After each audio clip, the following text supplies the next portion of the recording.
Hello guys, ఈరోజు నేను మీకు 2 మూవీస్ని రికమెండ్ చేస్తాను. నాకు తెలిసి నేను చూసిన మూవీస్లో ద బెస్ట్ మూవీస్ లిస్ట్లో ఇవి కూడా టాప్ ప్లేస్లో ఉంటాయి. ముందుగా ఫస్ట్ మూవీ లవ్. ఈ మాట వింటే మీకేమనిపిస్తుంది? ఏంటి వీడు మూవీ రికమెండ్ చేయకుండా లవ్ గురించి అడుగుతున్నాడు అనుకోకండి. నా లైఫ్లో నేను చూసిన ద బెస్ట్ లవ్ స్టోరీ మీకు రికమెండ్ చేయాలి అనిపించింది. అంటే చాలా మంచి లవ్ స్టోరీసే ఉన్నాయి, బట్ ఈ మూవీ మాత్రం నా ఫేవరెట్. మూవీలో మెయిన్ క్యారెక్టర్ వాల్యీ. ఈ మాటలు రాని రోబోట్ చేసే పనులు మీకు నవ్వు తెప్పిస్తాయి. అలానే కొన్ని సీన్స్లో ఎమోషనల్గా ఒక హై ఫీల్ ఇస్తుంది. మీ కళ్ళమ్మటి నీళ్ళు కూడా తెప్పిస్తుంది. ఎర్త్ మీద ఒంటరిగా ఉన్న వాల్యీ లైఫ్లోకి ఈవ్ అనే అడ్వాన్స్డ్ రోబోట్ వస్తుంది. మనోడు ఆ రోబోతో లవ్లో పడిపోతాడు. మాటలు రాని ఈ మెషిన్స్ మధ్య జరిగే లవ్ స్టోరీ మనల్ని ఏడ్పించేస్తుంది. ఆల్మోస్ట్ మూవీ అంతా కూడా ఒక ఫన్ రైడ్ లానే ఉంటుంది. కానీ లాస్ట్లో ఒక 15 మినిట్స్ సీక్వెన్స్ ఉంటుంది భయ.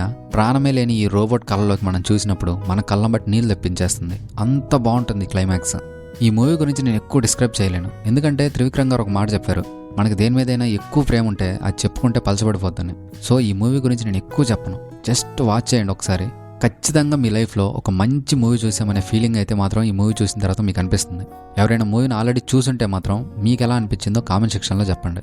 ఈ movie name Wall E. Present Disney plus హాట్‌స్టార్లో ఇది అవైలబుల్గా ఉంది. And second movie Soul. 2020లో రిలీజ్ అయిన ఈ యానిమేటెడ్ ఫ్యాంటసీ మూవీ సోల్. ఈ మూవీని అలానే వాల్యీ మూవీని Pixar animation studios Walt Disney పిక్చర్స్తో కలిసి తీశారు. ఒకే ఒక మాట పిక్సార్ స్టూడియోస్ గురించి చెప్పాలి అంటే, మీకు మంచి మీనింగ్ ఉన్న సినిమాలు కావాలి అంటే మాత్రం వీళ్ళు తీసిన మూవీస్ చూడండి. ఆల్మోస్ట్ ప్రతి మూవీలో 90% మీకు ఏదో ఒక ఎమోషన్ దొరికేస్తుంది. అది ఖచ్చితంగా లైఫ్కి యూజ్ అవుతుంది. ప్రజెంట్ ఈ సోల్ మూవీ గురించి చెప్పాలి అంటే, ఈ మూవీలో మెయిన్ క్యారెక్టర్ పేరు జో గార్డ్నర్. ఇతనికి ఎప్పటికైనా సరే ఒక ఫేమస్ పియానిస్ట్ అవ్వాలని కల. ఒకరోజు అతనికి జాజ్ క్లబ్లో పియానిస్ట్గా ఛాన్స్ వస్తుంది. ఆ ఎగ్జైట్మెంట్లో తను నైట్ షోలో పర్ఫామ్ చేయడానికి వెళ్తుంటాడు. అనుకోకుండా మ్యాన్ హోల్లో పడి ఆఫ్టర్ లైఫ్కి వెళ్తాడు. సింపుల్గా చెప్పాలంటే తను చనిపోతాడు అనుకోవచ్చు. చనిపోయి సోల్ వరల్డ్కి వెళ్ళిన జో గార్డ్నర్ అక్కడ నుండి ఎలాగైనా బయటపడాలని, తన లైఫ్ని తిరిగి పొందాలి అనుకుంటాడు. ఆ ప్రాసెస్లోనే 22 అనే క్యారెక్టర్ జోకి పరిచయం అవడం, జోకి అసలు అప్పటి వరకు తను గడిపిన జీవితం అంతా ఒక మీనింగ్లెస్ లైఫ్ అని అర్థం అవడం జరుగుతుంది. తను ఈ సోల్ వరల్డ్ నుండి బయటపడాలి అనే థాట్ని పక్కన పెట్టేసి 22ని ఇన్స్పైర్ చేసి తనని ఒక న్యూ సోల్గా ఎర్త్ మీదకి పంపాలి అనుకుంటాడు. జో 22ని ఇన్స్పైర్ చేసి ఎర్త్ మీదకి పంపించే సీన్ అయితే మాత్రం మూవీకి హైలైట్గా ఉంటుంది.